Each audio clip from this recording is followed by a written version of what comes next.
Welcome to the Rim Brake Rodeo. We hope this video helps. In this video, I will explain how to use your car's rear wiper. First, locate the control for your rear wiper, typically found on a stalk near the steering wheel or on your dashboard. These controls usually offer several settings, including intermittent and continuous wiping. Before activating, always ensure your rear window is free from any large obstructions like ice or debris to prevent damage to the blade or motor.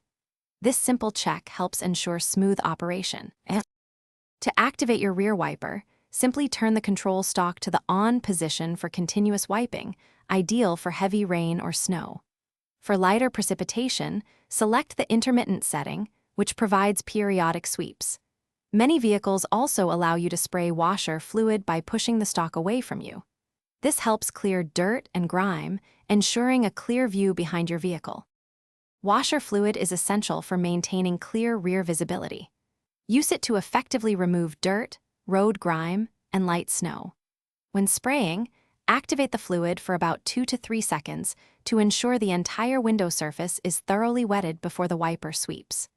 Remember to regularly check and refill your washer fluid reservoir, especially before embarking on any long journeys, to avoid running out when you need it most. Proper maintenance ensures your rear wiper functions effectively.